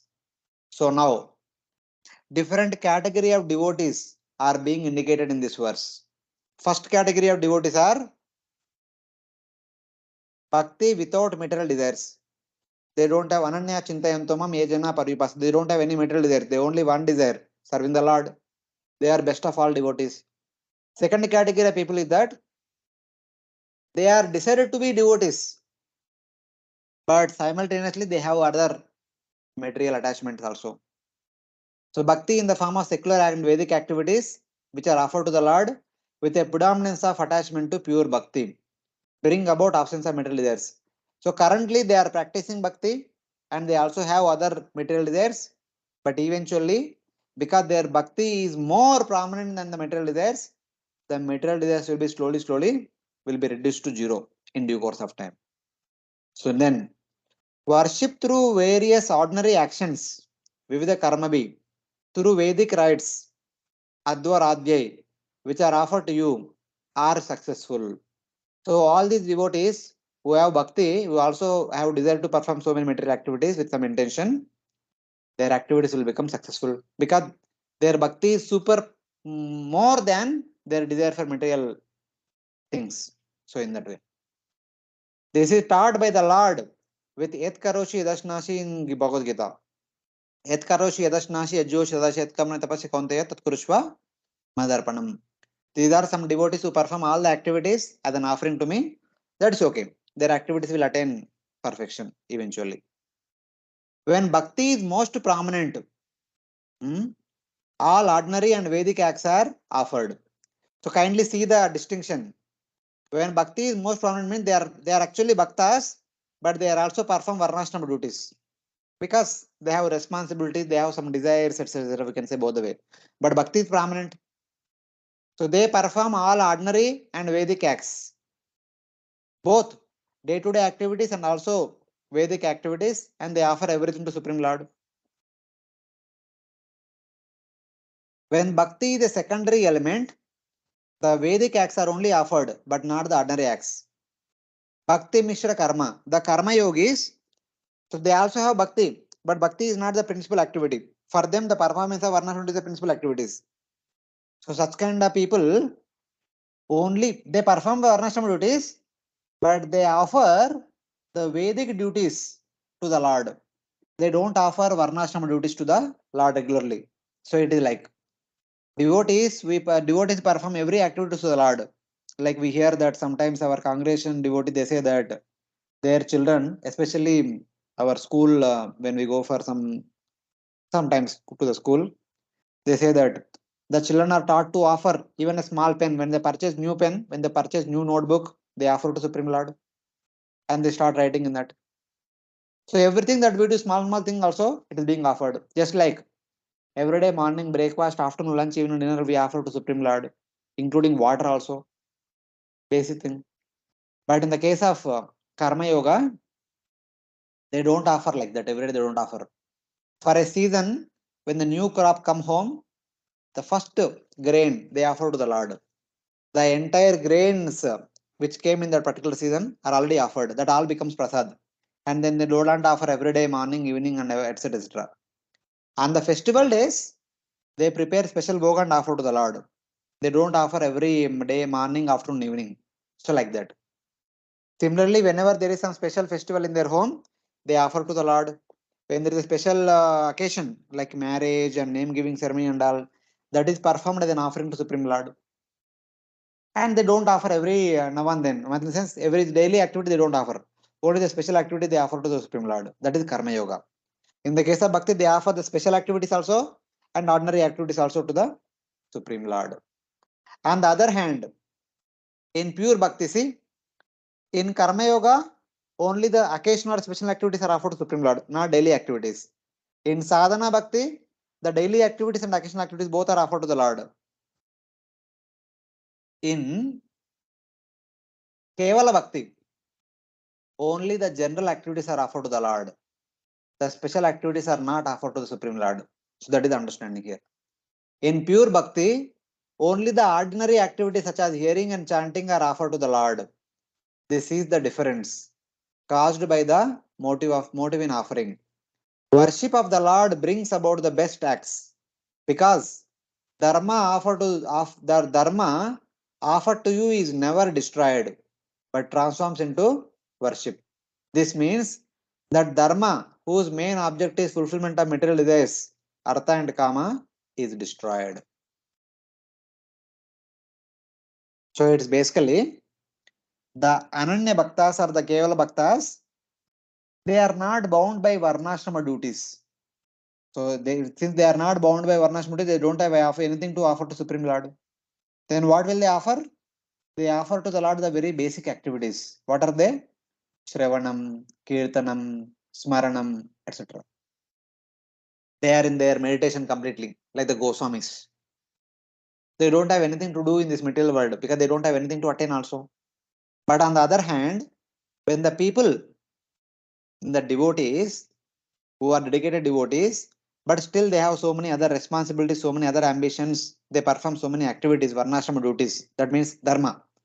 Dharma means Varnashrama duties. Apparently, it seems to be they have a desire to gain Artha and Kama. But their Artha and Kama is not like the Artha and Kama of the material people. The materialistic people, they perform Dharma for the purpose of Artha and Kama for their own sense gratification. But even though the devotees apparently have the Artha and Kama, for a reason, because of that they are performing Dharma, but this Dharma is accompanied by Bhakti. So, when Dharma is accompanied by Bhakti, though that Dharma may fulfill Artha and Kama, but that the artha and kama does not bind one in this material world. This kama is not a material desire. Apparently, it may be material desire, but it will be purified by one's bhakti. So they are not affected by this artha and kama. Even though they may enjoy all the opulences, the devotees also sometimes may have a lot of opulences. They may become successful of everything they do and all. That does not create pride in them. That does not make them bound to sense gratification. So that is the understanding which Lord Brahma is saying here. So it is like that.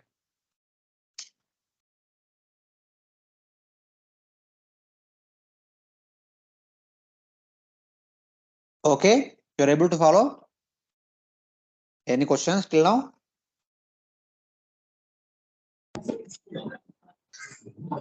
Hare Krishna, Prabhuji. Hare Krishna.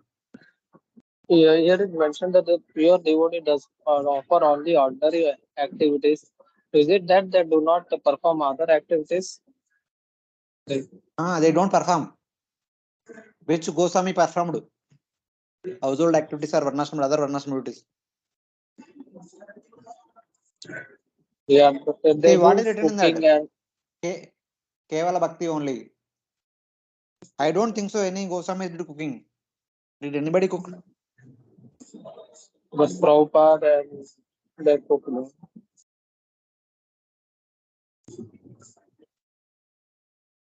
Okay, next. Prabhupada cooked, I'll accept. Did Prabhupada cooked for his own pleasure or Prabhupada cooked for deities? It is. So like that.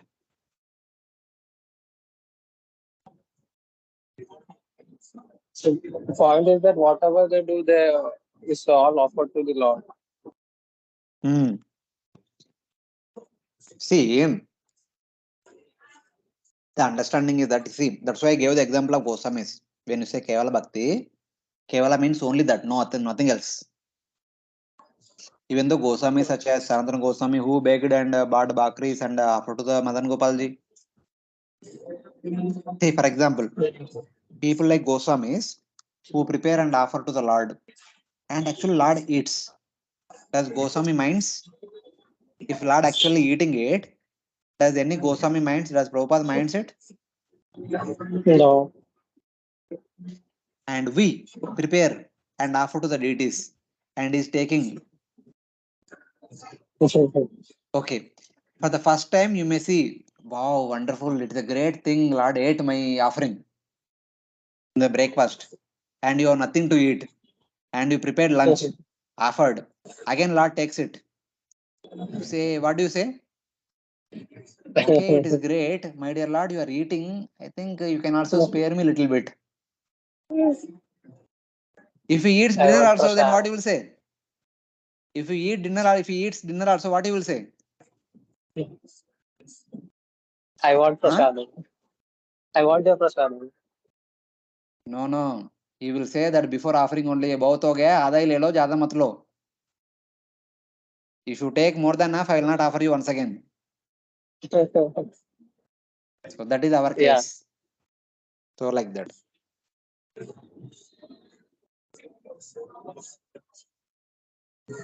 So understand. So I'm just giving a side example. It may not be connected to this verse and all, but basically there are two categories of living entities. One are karma yogis, nishkama karma yogis. Others are karma mishra bhaktas. That means the mixed bhaktas. Others are ananya bhaktas.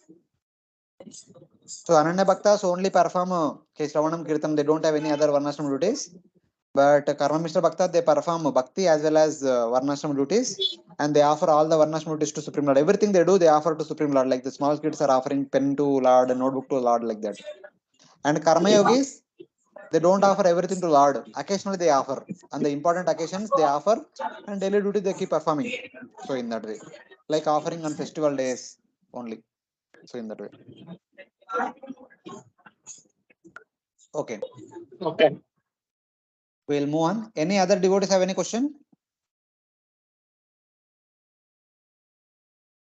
Fine. We have few more devotees, few more minutes. We'll try to cover a couple of verses more.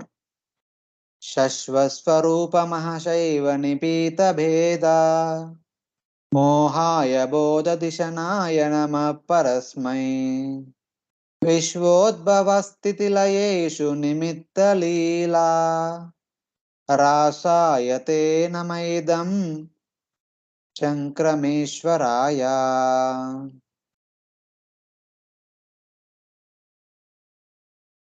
Yeah, someone please read the translation quickly. Let me offer my obeisance unto the Supreme Transcendence, who is eternally distinguished by his eternal potency. His indistinguishable impersonal feature is realized by intelligence for self-realization. I offer my obeisance unto him, who by his pastimes enjoys the creation, maintenance and dissolution of the cosmic manifestation. Here Brahmaji is worshipping the Lord as the source of creation, maintenance and annihilation. He is worshipping him as Mahavishnu. I offer respect to the Supreme Brahman, which destroys ignorance by its eternal effulgence of consciousness and gives intelligence by its realization.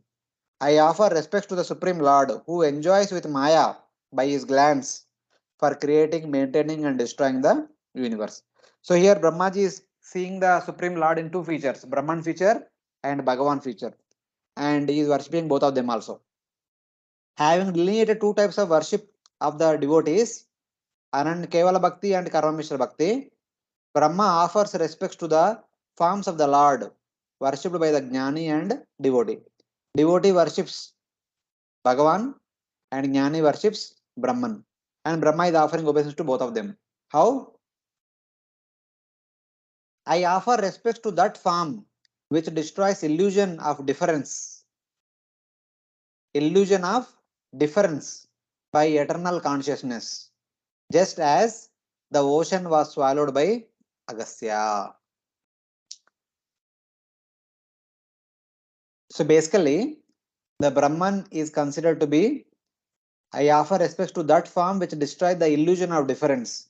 So Brahman, the Brahmajnana destroys ignorance. So in that way, I offer respects to that form from which arises intelligence caused by realization of that form.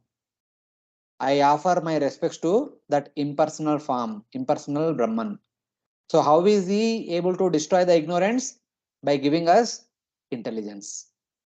So by giving us intelligence about who we are. So what is the illusion of difference?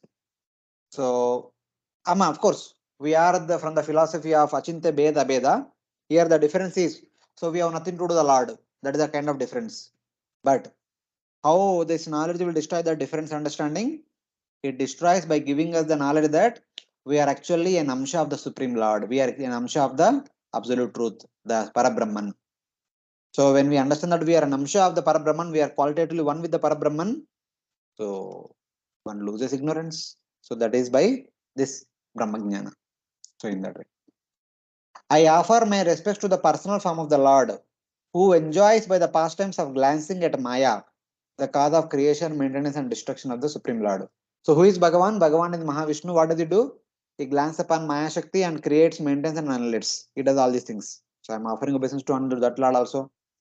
Or the meaning can be, O cause of creation, maintenance and destruction, I offer respect to the Lord who playfully danced with the gopis with pastimes. So this is another way. So I offer respects to Mahavishnu and also obeisance to Lord Krishna who played with the gopis. So like that.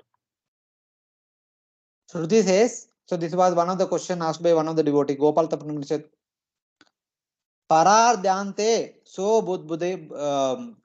buddhyata gopavesho me purastad avirbhuva. At the end of the half of my life, after the completion of my first 50 years of my lifespan, the Lord appeared before me in the dress of a cowherd boy. That means today morning, now the Supreme Lord appeared in the form of cowherd boy. So this is coming in the Gopal Tapani in which Brahma is speaking to someone. So Brahma says, I think Brahma spoke this later on. He said that at the end of the 50 years of my lifespan, the 51st year at the beginning of that day, the Supreme Lord also appeared to me in the form of Gopavesha. So like that is understanding. And previously, Brahma was said that Kama Tugangri Padnam Pradarshayantam. In the previous chapter, it said that I saw the Lord who showed his lotus feet, which fulfills all desires. When Lord Garbhodakasayi Vishnu lifted his feet, or when Lord Krishna is having cross-legged, when his legs are bent across, Tribangi form, I could see the lotus nails of the Lord's feet that will destroy all ignorance. So, in that way. These quotations show that among all the forms of the Lord, Krishna is the supreme shelter since his form is most complete. So, trying to give another connection, okay, of all most complete. So, in that way. So, basically, there is a form of Brahman, there is a form of Bhagavan, there is a form of Krishna also. So, in that context, we can also think of one verse from Bhagavad Gita, chapter 15, text number 17 or 18. So, in that verse, there is a mention about this.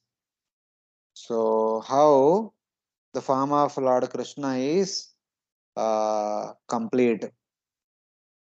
Yasmat ksharam atitoham aksharad apichottama atosmi loke vedecha pratita purushottama. I am superior to Kshara, the conditioned soul. I am superior to the liberated soul, Akshara. I am superior to Brahman, Akshara. I am superior to Paramatma, Cha. I am superior to all the different forms of Bhagavan, Api. Then who am I? I am called as Purushottama in all the Vedas and Puranas. Atosmi Lokecha Vedecha Pratita Purushottama. So that showed the supremacy of Lord Krishna in Bhagavad Gita. Same way here also. So in that way it is indicated. So basically by indicating Brahman and Bhagavan and among the various categories of Bhagavan, Krishna is the Supreme Lord. So in that way we have to understand.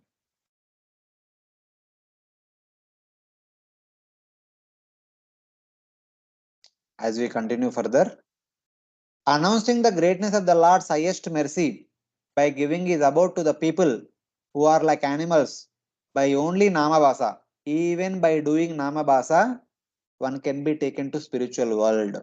That is possible. That is indicated here. And without a trace of knowledge of worship and the object of worship just mentioned, Brahma reveals his own surrender to the personal form of the Supreme Lord. If one takes why Bhagavan is so special, and that why Krishna is so special, even if one does Nama Bhasa, even without knowing how to serve the Lord completely, just by doing Nama Bhasa, one can go to spiritual world. That is what Lord can do for him. So it is like that. So because the personal form is so merciful compared to Brahman form, I take shelter of that Bhagavan form. The best of all Bhagavan forms is Lord Krishna in that sense. So now Brahmaji says further, okay, what kind of Bhagavan forms are there to take shelter?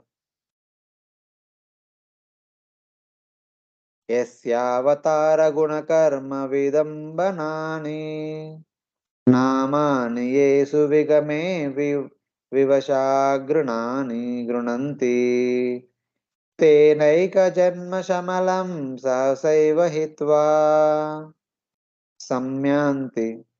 सम्यान्ति अपावृतामृतं तम् अजं प्रपद्ये. Yeah, please read the translation.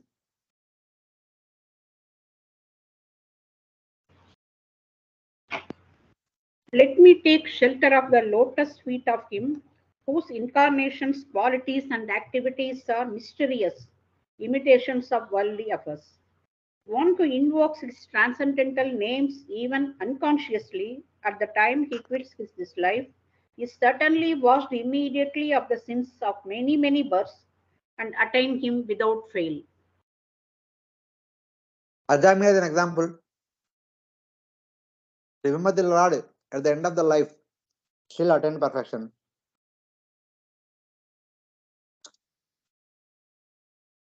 I surrender to the Lord without birth, Aja, the birthless Lord, whose names invested with the power of Lord's qualities and activities,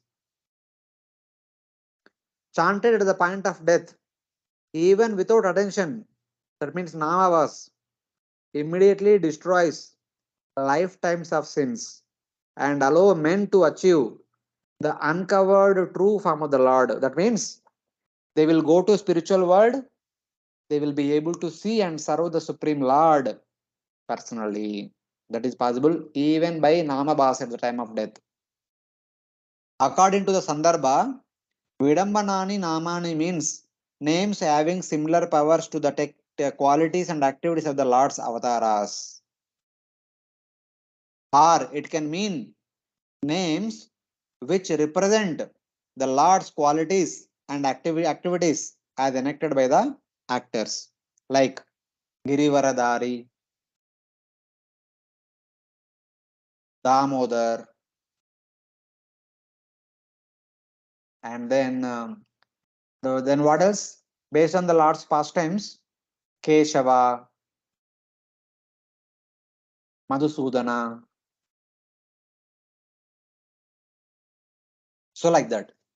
So Lord's name which indicates some particular pastime, and the names are invested with the potency of that Lila Avtara. They are imbued with that potency. So in that way.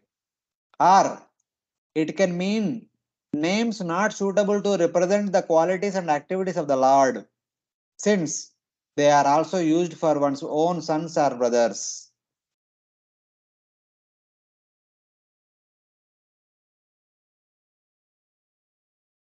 It then they give an example. When the Lord's names are used for one's own sons, names become degraded by saying, this is Krishna, this is Rama, this is Narayana.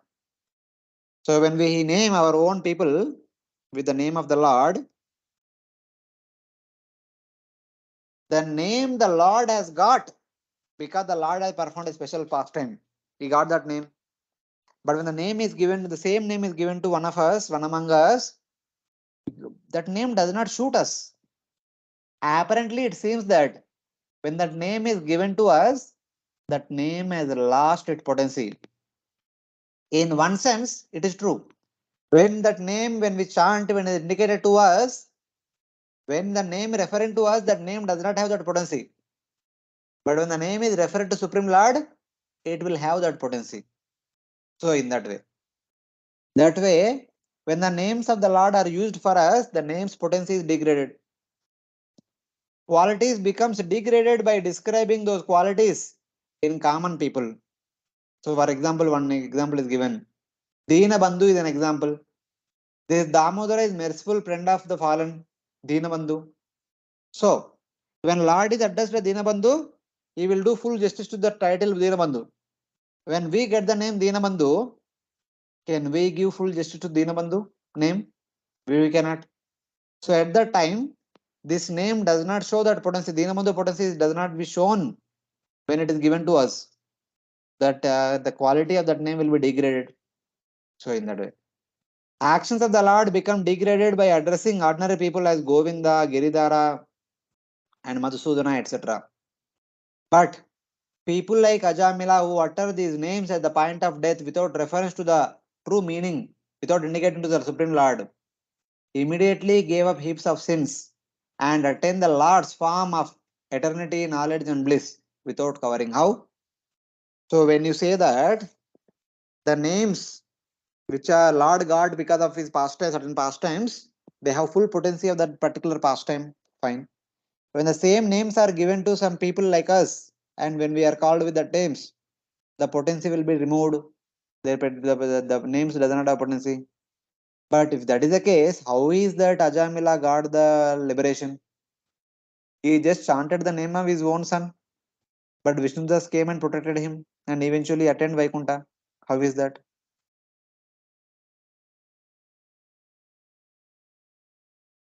The usage Rutam to mean true form is found in the following verse. Atmatattva vishuddhyartam yadaha bhagavan ritam brahmane darshayam rupam avyalika vritadita. Worshipped by sincere devotion, revealing his true spiritual form, the Lord spoke to Brahma the four essential verses. The four essential verses of Bhagavatam in order to give knowledge about himself. So actually, Lord has full potency. Lord's names also have full potency. Whether the Lord's names are chanted with full attention or without attention, when it is abasa, when it is not chanted with envy feeling, it will have its own potency. Externally, it may not appear always. It may appear to be degenerated. That may be because of some practical purposes. But if Lord wants to show His mercy, He can certainly show either on. He can certainly show in all cases. So in that way, if we anticipate it should come, it may not come. But when it is required, it may come. In the case of Ajamila, like that. So in that way. Apparently, when we name our people around us with the name of the Lord, the quality of that name appear when the Lord is addressed that name, Lord is coming with full potency. When we are called with that name, we cannot show any of the potency of that. So then we may say that our Lord's name has reduced in its potency. It is not working. But the name and the potency, when it can show the potency and when it should not show the potency, it is under the control of the name itself. We cannot demand that name should display the potency right now. Something like that.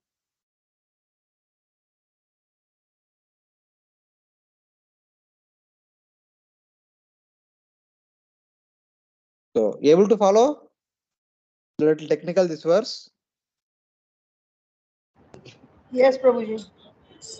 Yeah. Prabhuji, Ah. so is it advisable to name our like human beings with the Lord's name, or we should not name only like? No.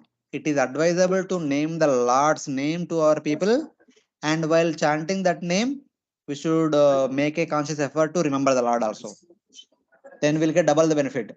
You see, even with Nama Bhasa, one can go to spiritual world. Even by addressing one of our nearby people with the Lord's name, still one can go to spiritual world. But you cannot expect it. If the name wants to you to take to spiritual world, it can take. It has a potency. But you cannot say that, okay, I have chanted my son's name who has Rama or Krishna, I should go to spiritual. That is not correct. The name can take one to spiritual world. But one cannot say that I have chanted, so I will go to spiritual world. Chanted means I named my son with the name of Rama or Krishna. I should go. That should not be like that. So when it is Nama Basa without any offense, if it is done. So if the name wants, it can bring one to spiritual world. But otherwise, it is not. So like that. And what if a person without the remembering the Lord utters this name like most of the people do? Like, so do they get any benefit or? Yeah, certainly they get benefit. They will get benefit, but it may not be revealed immediately. It will be revealed in due course of time. It will get accumulated, and one day it will show. Okay, in due course of time, they will be benefited. Okay. Any other devotees have any questions? Anyway, we are stopping with this verse. We did 10 verses. We'll continue from 16th verse onwards next time. It's already 4:30. But still, if somebody have one or two questions, we can take. And Mataji, you still have some questions left? Yes, Prabhuji. You can quickly ask one or two questions. We'll do if the other devotees do not have questions. Okay, Prabhuji.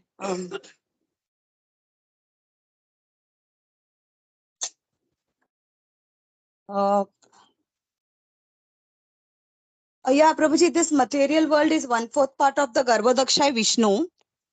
And Garbhodakasayi Vishnu goes into each that golden egg. So there are unlimited golden eggs and unlimited Garbhodakasayi Vishnus. Yes, no, Prabhuji? Yes. So all these remain in 1/4 years with us for time memorial? No. When Mahavishnu breathes out, the creation begins, and it will stay for 100 years of Brahma. And then Mahavishnu breathes in. We say Yeah. Ushvasa Nishvasa, inhalation, exhalation. When he exhales, the universe are created, and they will stay for 100 years of Brahma. Then he inhales, and everything enters into Karnadaksha Vishnu. Then everything remains inside Karnadaksha Vishnu's body for 100 years of Brahma. Then again he exhales, again they create. So like that. This continuously goes on. Mm-mm. So there are n number of Garbhodakasayi Vishnu and n number of Brahmaji with having Ah, 4 heads, yes, yes, 5 yes. heads, and 100 heads. Like that. Yes, yes. Every universe has one Garbhodakshaya Vishnu as well as one Brahmaji. Then Prabhuji, and about this galaxy, means we have learned like it's a galaxy, and galaxy has many universes. So how can we correlate with this fact that in one Garbhodakasayi Vishnu there are millions of galaxies like that? See, that is scientific phenomena. They name it as galaxy, Milky Way, and all. But our Yeah. scriptural understanding is that whatever we see in the outer space, that all belongs to our universe only. We can't see anything outside of our universe. Oh, okay. You may call them galaxy, Milky Way, this, that, and all. They are all within our universe only. Nothing outside of our universe you can't see. Okay. Because there is a मुझे big shell, na? Big universal shell is there. Shell से बाहर क्या देखेंगे? हाँ वही I was also thinking that way, Prabhuji, because yeah, they are of course wrong, because then in this one golden egg, only our universe is there. Like there's 14 planetary systems and other all things, no? And okay. So Prabhuji, one more thing. Uh, living entities go from one universe to another as per their karma, or they continue in one universe itself? For one lifetime of Brahma, once they enter into one universe, they remain in that universe only. They don't go to other universe. But they can go back to spiritual world. If they are qualified enough, if they desire to go back to spiritual, that they can do.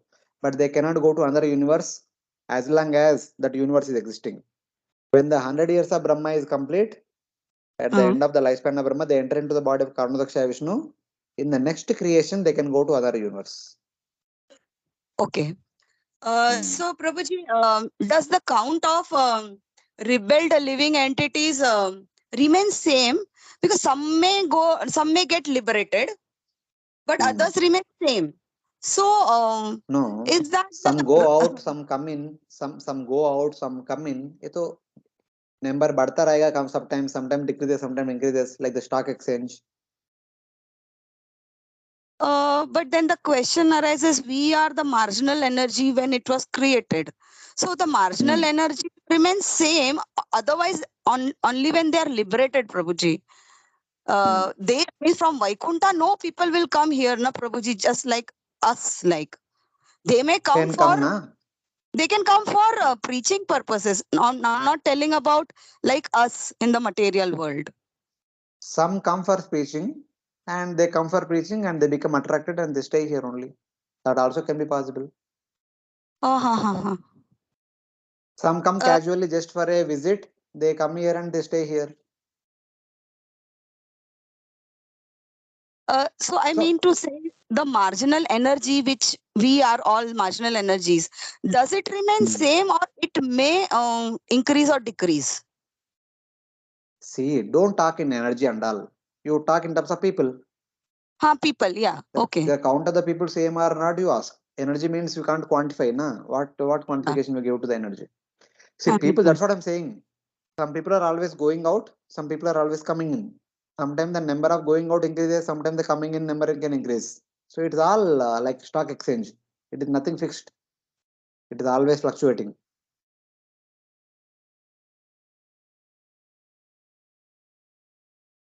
Okay, Prabhuji, these were my questions. If I have more, I'll ask. Okay. Thank you. Thank you so much, Prabhuji. Thank you. Hare Krishna, thank you very much for joining on Sunday afternoon, though it is time for your resting on the weekend. So thank you very much for joining. So we'll meet next Sunday morning. Hare Krishna. Hare Krishna. ग्रंथरा Shrimad Bhagavatam की जय. Jai. शिल प्रभुपाद की जय. अनंत कोटि जय. वैष्णव भक्तवृंद की जय. Hare Krishna, Prabhuji. Thank you. Hare Thank you, Krishna. Thank Prabhuji. Hare Hare Krishna. Krishna. Hare Krishna. Hare Krishna. Hare Krishna.